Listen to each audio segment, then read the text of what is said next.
لله رب العالمين والصلاة والسلام على سيد المرسلين وعلى آله وأصحابه أجمعين أما بعد فأعوذ بالله من الشيطان الرجيم بسم الله الرحمن الرحيم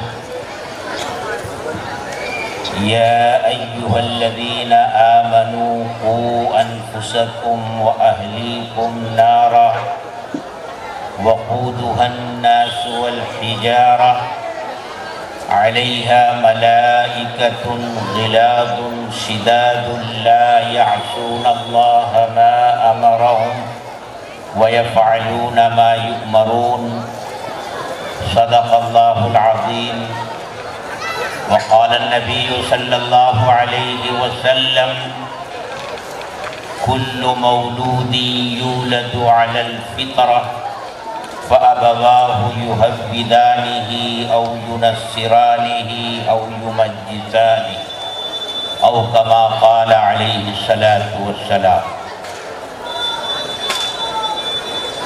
حضرات علماء کرام، بزرگان محترم اور عزیز طلباء، اس وقت پوری دنیا میں امت مسلمہ کے لیے سب سے اہم مسئلہ کیا ہے؟ اس میں مختلف رائے سامنے آتی رہتی ہے۔ کوئی کہتا ہے کہ عصری تعلیم کے بغیر یہ امت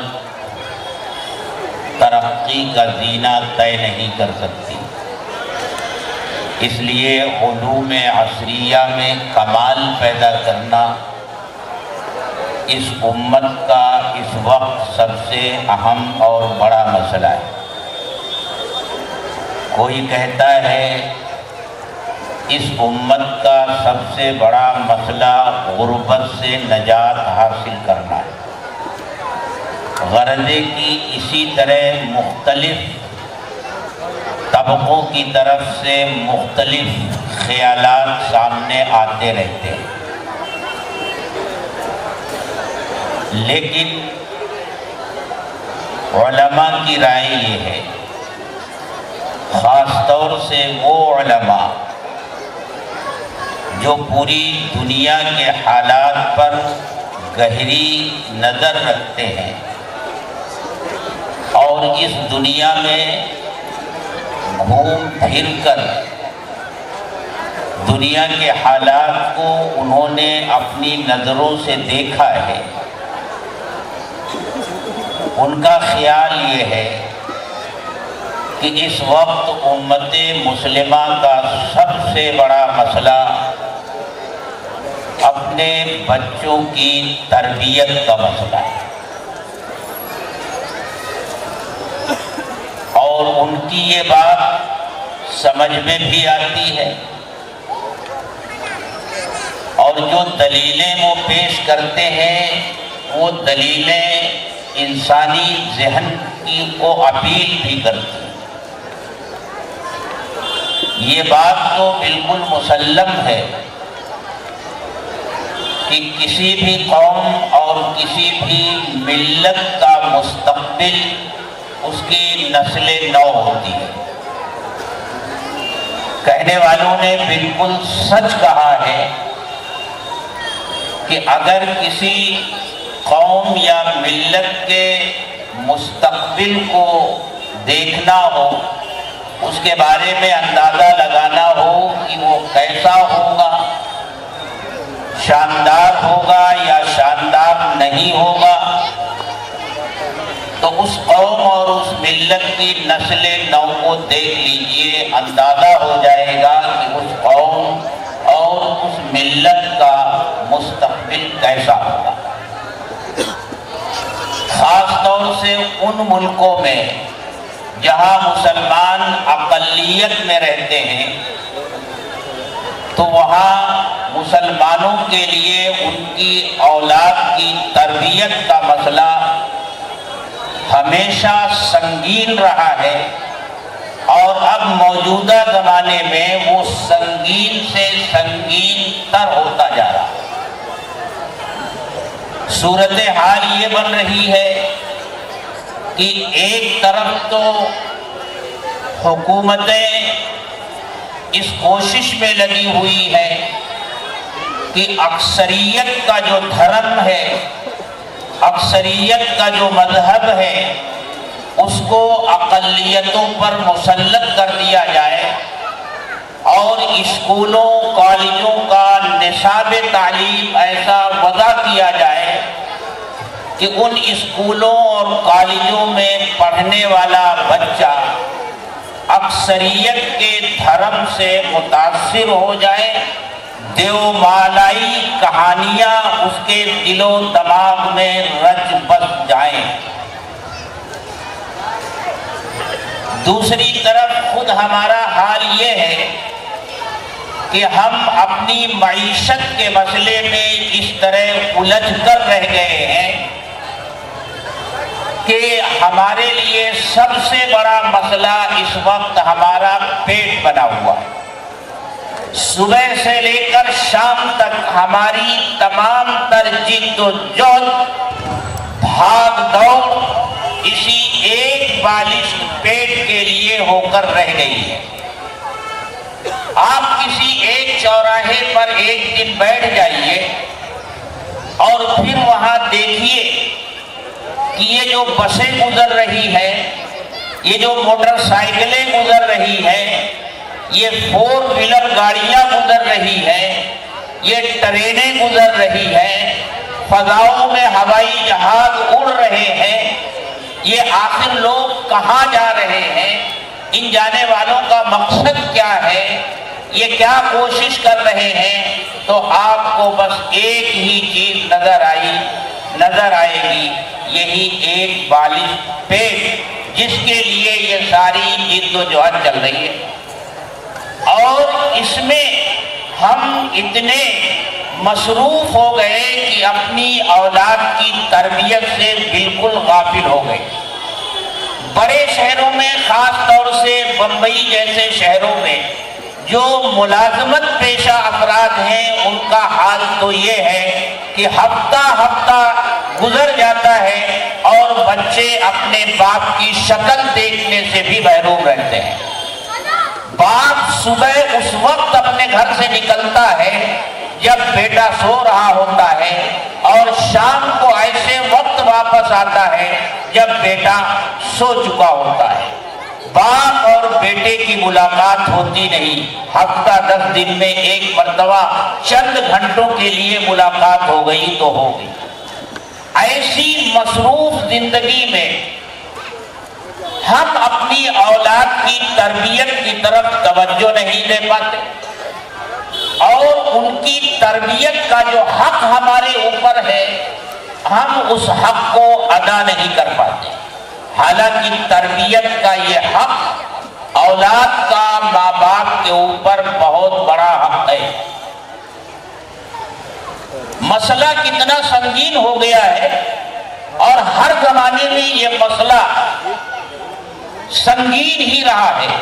آپ جانتے ہیں کہ خلافت راشدہ کے خاتمے کے بعد جب بنو امیہ کا دور حکومت شروع ہوا اور پھر ایک لمبے عرصے تک بنو امیہ نے خلافت کی اور پھر بنو عباس نے بنو امیہ سے خلافت چھینی اور تخت پر بیٹھے، تو بنو عباس نے اپنی سلطنت اور حکومت کو مضبوط بنانے کے لیے اور آئندہ ان کی سلطنت کے لیے کوئی خطرہ پیدا نہ ہو، بنو امیہ کا قتل عام شروع کر دیا۔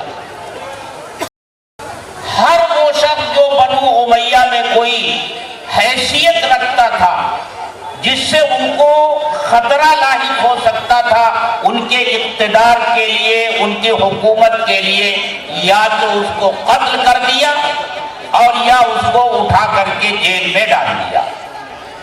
اور کئی سالوں تک مسلسل یہ کام چلتا رہا۔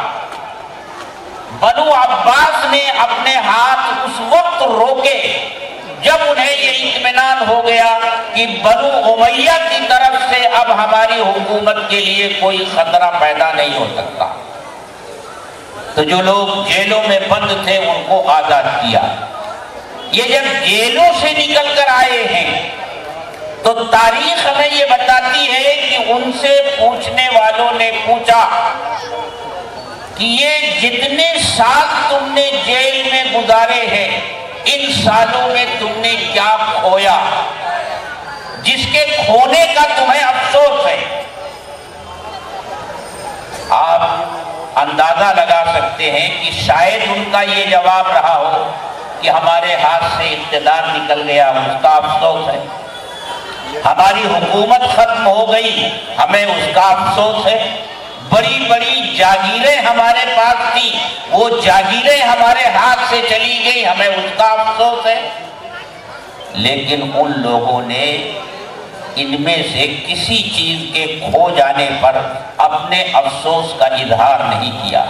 تاریخ اپنے سینے میں ان کی یہ بات محفوظ رکھتی ہے کہ انہوں نے یہ جواب دیا، یہ چند سال جو ہم نے جیل کی سلاخوں کے پیچھے گزارے ہیں، ان چند سالوں میں ہم اپنی اولاد کی تربیت نہیں کر سکے، ہمیں اس کا کیونکہ اولاد ہی مستقبل ہوتی ہے۔ اولاد کی تربیت نہیں ہو سکی تو گویا مستقبل تاریک ہو گیا۔ تو یہ کوئی نیا مسئلہ نہیں ہے تربیت کی اہمیت کا، ہمیشہ تربیت کی اہمیت کو لوگوں نے سمجھا ہے۔ حضرت مولانا مفتی تقی عثمانی دامت برکاتہم نے ایک واقعہ اپنی تقریروں میں بھی ذکر کیا ہے۔ وہ فرماتے ہیں کہ جب پہلی مرتبہ امریکہ میں گیا، وہاں کی ایک انجمن نے مجھے بلایا،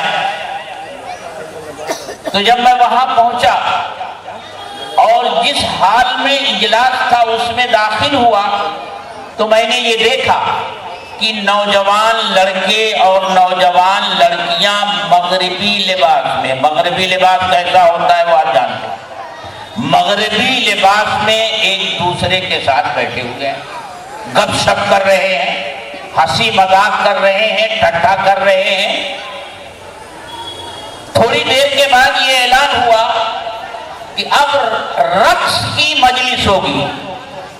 یہ نوجوان بچے اور نوجوان بچیاں کھڑے ہو گئے اور ایک دوسرے کی باہ میں باہ ڈال کر رقص کرنے لگے، اجنبی لڑکے اور اجنبی لڑکیاں، مسلمان لڑکے اور مسلمان لڑکیاں۔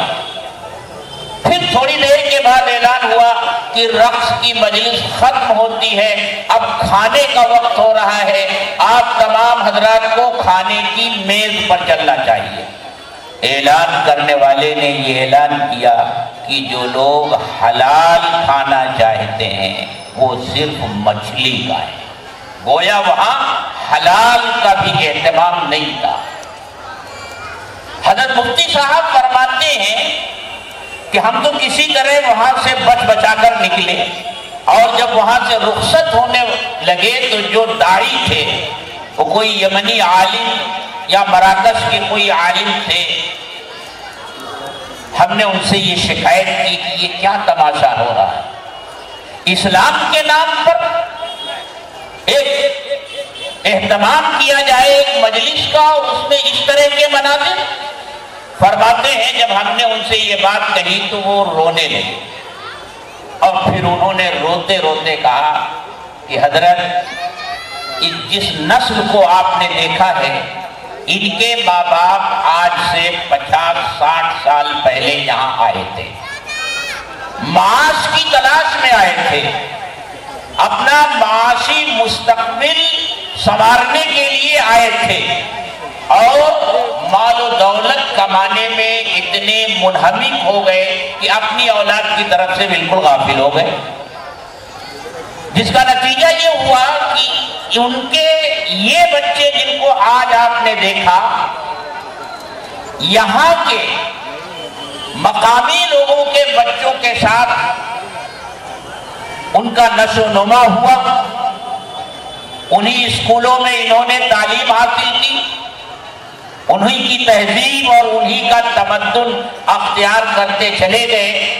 آج یہ بچے اسلام کے بارے میں کچھ نہیں جانتے، انہیں کلمہ بھی یاد نہیں ہے، ہاں صرف اتنا جانتے ہیں کہ ہم مسلمان ہیں۔ اس وقت اس ملک میں ہماری کوشش صرف یہ ہے کہ ان کی ذہنوں میں جو یہ بات ہے کہ ہم مسلمان ہیں، کم سے کم وہ بات ان کے ذہن میں باقی رہ جائے۔ سال میں ایک مرتبہ یہ پروگرام کر کے ہم ان کو یاد دلاتے ہیں کہ تم مسلمان ہو، ہمارا مقصد بس یہی ہوتا ہے۔ اگر یہ ڈور بھی ٹوٹ گئی تو اسلام سے یہ کمزور سا رشتہ جو باقی رہ گیا ہے وہ بھی ٹوٹ جائے۔ یہ صورتحال پیدا ہوتی جا رہی ہے، اولاد کی تربیت سے غفلت کے یہ نتائج ہمارے سامنے آ رہے ہیں، اور خود ہمارے ہاں کیا صورتحال ہے۔ آئے دن شکایتیں جمعیت علماء کے دفتر میں آتی رہتی ہیں۔ آج فلاں شہر میں ایک واقعہ پیش آیا، ایک مسلم بچی غیر مسلم کے ساتھ چلی گئی۔ ارتداد کا ایک سیلاب ہے ہمارے ملک میں جو امڑ رہا ہے، اور مسلم بچیاں غیر مسلم بچوں کے ساتھ جا رہی ہیں۔ ہم نے اس مسئلے کی نزاکت کو دیکھتے ہوئے جمعیت علماء کے پلیٹ فارم سے ایک میٹنگ بلائی تھی سابو صدیق مسافر خانے میں۔ اس میدان میں کام کرنے والے لوگوں کو بھی بلایا تھا، اور یہ معلوم کرنے کی کوشش کی تھی کہ ارتداد کے اسباب کیا ہیں، آخر ہماری بچیاں غیر مسلم بچوں کے ساتھ کیوں جا رہی ہیں، اس کے کیا اسباب ہیں۔ مہاراشٹر کے مختلف علاقوں سے بھی لوگ آئے تھے، گجرات سے بھی لوگ آئے تھے، دوسرے شہروں سے بھی لوگ آئے تھے، بہت سارے اسباب سامنے آئے، لیکن سب سے بڑا سبب جو سامنے آیا وہ یہ کہ ہم اپنے بچوں کی دینی تعلیم اور اسلامی تربیت سے غفلت برت رہے۔ تربیت ہم اپنے بچوں کی نہیں کر پا رہے، انہیں ایمان نہیں سکھا پا رہے، انہیں اللہ اور اس کے رسول کا وفادار نہیں بنا پا رہے، ان کے دل کے اندر ایمان کا بیج نہیں ڈال پا رہے۔ اور پھر اسی طرح بچوں کو کہ جب ان کے دل میں ایمان کا بیج نہیں ہوتا، ہم اسکولوں کے حوالے کر دیتے ہیں، کالج کے حوالے ہو جاتے ہیں، اور پھر یونیورسٹیوں کے حوالے ہو جاتے ہیں، اور وہاں مخلوط تعلیم ہوتی ہے اور وہ پھر اپنا اثر دکھاتی ہے۔ اگر ہم نے اپنے ان بچوں کے دل و دماغ کو ان پر ایمان کا کور چڑھا دیا ہوتا،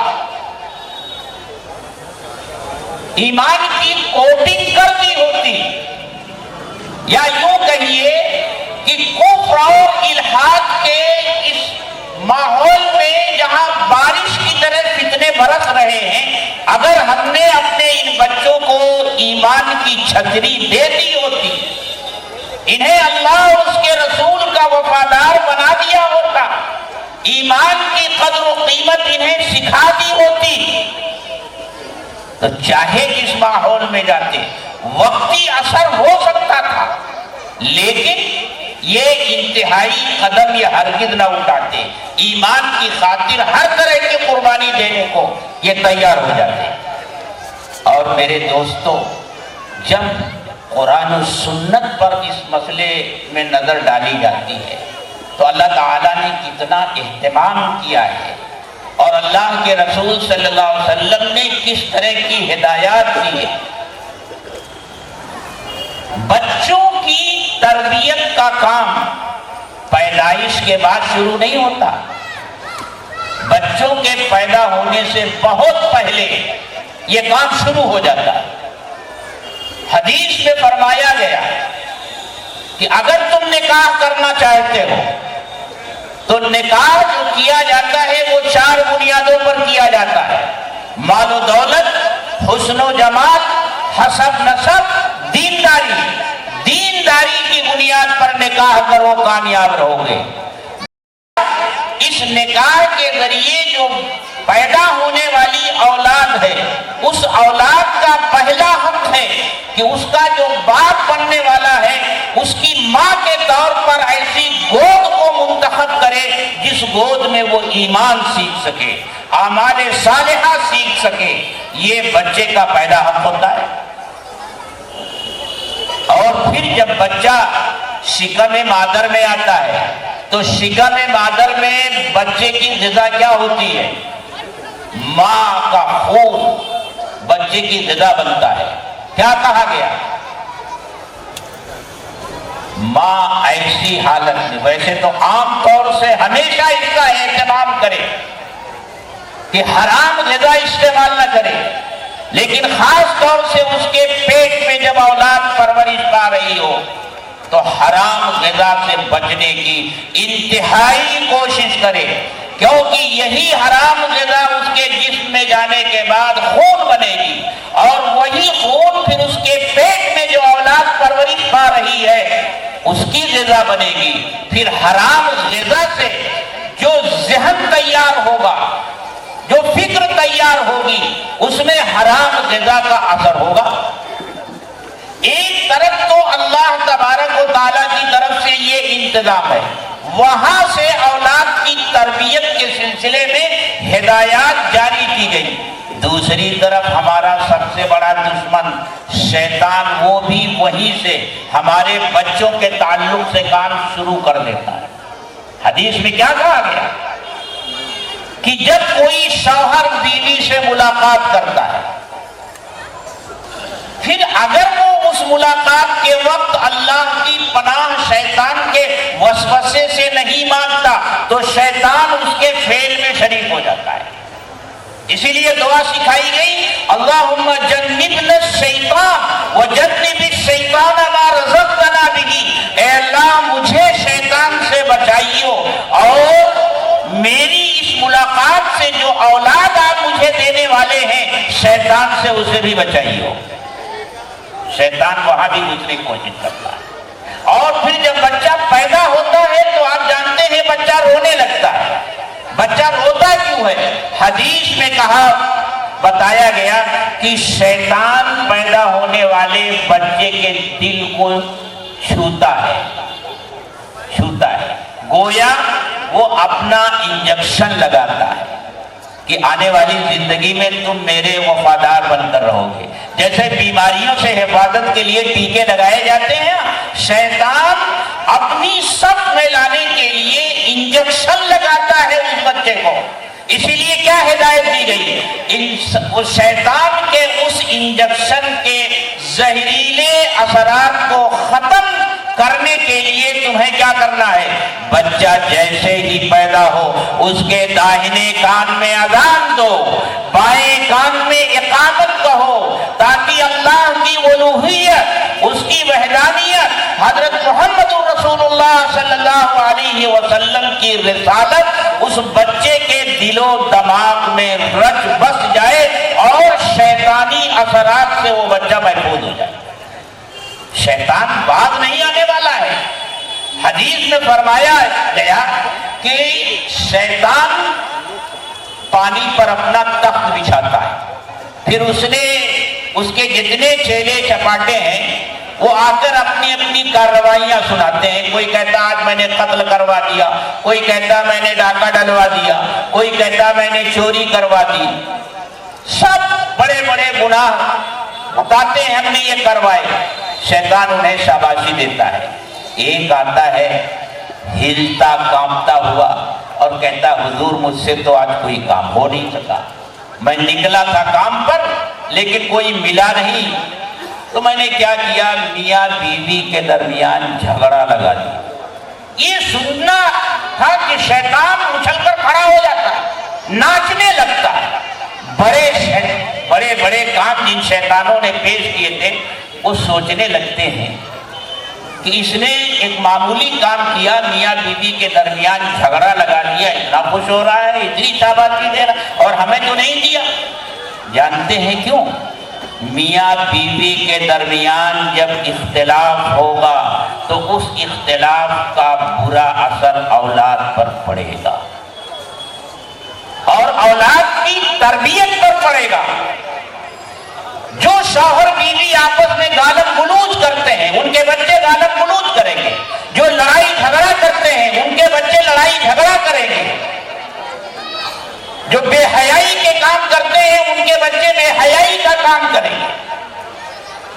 تو شیطان تو اتنی کوششیں کرتا ہے کیونکہ وہ تو کہہ کے آیا ہے، اللہ کے سامنے اعلان کر کے آیا ہے، قال فبما اغويتني لاقعدن لهم صراطك المستقيم۔ آپ نے ان انسانوں کی وجہ سے مجھے راہ درگاہ بنایا ہے، میں ان انسانوں کی طاقت میں آپ کے سیدھے راستے پر بیٹھوں گا۔ ثم لآتینہم من بین ایدیہم ومن خلفہم وعن ایمانہم وعن شمائلہم ولا تجد اکثرہم شاکرین۔ سامنے سے بھی حملہ کروں گا، پیچھے سے بھی حملہ کروں گا، دائیں سے بھی حملہ کروں گا، بائیں سے بھی حملہ کروں گا، اور اے اللہ ان انسانوں کی اکثریت کو آپ ناشکرا ہی پائیں گے۔ یہ تو اعلان کر کے آیا ہے، وہ تو اپنے کام میں لگا ہوا ہے۔ اس لیے میرے دوستو، اولاد کی تربیت اس وقت ہمارے لیے سب سے بڑا مسئلہ ہے، سب سے بڑا مسئلہ ہے۔ اللہ کے رسول صلی اللہ علیہ وسلم نے حضرت معاذ بن جبل رضی اللہ تعالی عنہ کو 10 نصیحتیں اور وصیتیں فرمائیں، ان میں سے 3 نصیحت اولاد کے تعلق سے فرمائی۔ فرمایا وَأَنْفِقْ عَلَىٰ عِيَالِكَ مِنْ قَوْلِي، اپنے اہل و عیال پر اپنی پاکیزہ اور حلال کمائی خرچ کرو، ان کو کھلاؤ، حلال کھلاؤ، حلال کماؤ اور حلال کھلاؤ۔ اور دوسری بات فرمائی وَلَا تَرْفَعْ عَنْهُمْ عَصَاكَ عَدَبًا، اپنی لاٹھی ہمیشہ تیار رکھو۔ اولاد کبھی مطمئن نہ ہونے پائے کہ میرا باپ تو اب مجھ سے کچھ پوچھے گا نہیں، اسے ہر وقت یہ احساس رہنا چاہیے کہ میرے سر پر میرے ماں باپ موجود ہیں، وہ کسی وقت بھی مجھ سے پوچھ سکتے ہیں بیٹا رات میں کس وقت آئے، کہاں تھے، کن دوستوں کے ساتھ تھے۔ تربیت کے عنوان پر ایک کالج میں ایک پروگرام ہو رہا تھا، وہاں کے پروفیسر صاحب نے بڑی ہی اچھی بات کہی۔ انہوں نے موبائل کے بارے میں فرمایا کہ موبائل کی حفاظت بھی کی جاتی ہے، اس کی سیکورٹی بھی ہوتی ہے اور اس کی پرائیویسی بھی ہوتی ہے۔ انہوں نے فرمایا دیکھو موبائل کی سیکورٹی کے لیے جو کور ور لگانا پڑے وہ لگواؤ، اس کی سیفٹی کے لیے کہ کوئی دوسرا اس میں انگلی نہ کر سکے یہ بھی کرو۔ خطرناک چیز موبائل کی پرائیویسی ہے۔ بیٹی کے پاس موبائل ہے اور اس کی پرائیویسی ہے، نہ باپ جانتا ہے اس کے موبائل میں کیا ہے، نہ اس کی ماں جانتی ہے اس کے موبائل میں کیا ہے۔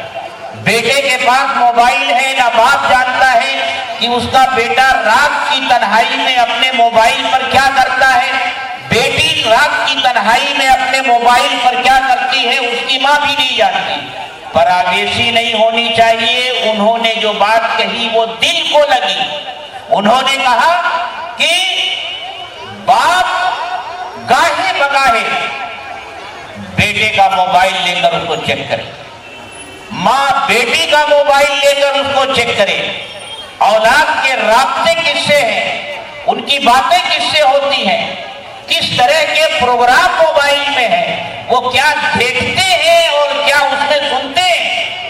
اگر یہ احساس اولاد کو رہے گا کہ میرا باپ کبھی بھی میرے موبائل کو چیک کر سکتا ہے، میری بیٹی اور بیٹی کو یہ احساس رہے گا کہ میری ماں کبھی بھی میرے موبائل کو چیک کر سکتی ہے تو وہ محتاط رہے گی۔ انہوں نے یہ فرمایا، میں نے کہا کہ حضرت آپ نے جو یہ بات کہی ہے یہ تو بہت پہلے میرے آقا حضرت محمد الرسول اللہ صلی اللہ علیہ وسلم نے فرما دیا، اور پھر میں نے یہی نصیحت ان کو پڑھ کر سنائی، لا ترفع عنہم عصاک ادبا، ان کو ادب دینے کے لیے اپنی لاٹھی ہمیشہ تیار رکھو۔ لاٹھی تیار رکھنے کا مطلب یہ نہیں ہے کہ واقعتاً لاٹھی لے کر سر پر کھڑے رہو، مطلب یہ ہے کہ ہر وقت ان کی نگرانی کرو۔ بیٹا بالغ ہو گیا ہے تب بھی، کاروبار میں لگا دیا ہے تب بھی، صاحب اولاد ہو گیا ہے تب بھی، اور اگر تمہارے سامنے وہ دادا اور نانا بن گیا ہے تب بھی باپ کی ذمہ داری ہے کہ وہ اولاد کے حالات پر نظر رکھے۔ وَلَا تَرْفَعْ عَنْهُمْ عَصَاكَ وَأَخِفْهُمْ فِي اللَّهِ، اور ان کے دلوں میں خوف خدا پیدا کرو، ان کا رشتہ اللہ سے جوڑو، ان کو یہ بتاؤ کہ اللہ کی ذات کیسی ہے، اس کی صفات کیا ہے، یہ بتاؤ، اللہ سے ان کا رشتہ جوڑو۔ اور میرے دوستو، یہی وہ چیز ہے، اللہ کے ساتھ اولاد کا رشتہ جوڑنا، یہی بنیادی چیز ہے۔ ایک مرتبہ جب اللہ کے ساتھ رشتہ جڑ گیا تو دنیا میں جہاں بھی جائیں، جس بھی ماحول میں جائیں، انشاءاللہ کوئی ماحول ان کے لیے خطرناک نہیں ہوگا۔ اور اس سلسلے میں ہماری بہنیں اور ہماری مائیں یہ بڑا اہم کردار ادا کرتی ہیں، کیونکہ بچہ اس اپنی عمر کی اس منزل میں جب وہ سیکھتا ہے، زیادہ بڑا حصہ وہ اپنے ماں کے پاس ہی رہتا ہے، ماں کی گود میں رہتا ہے۔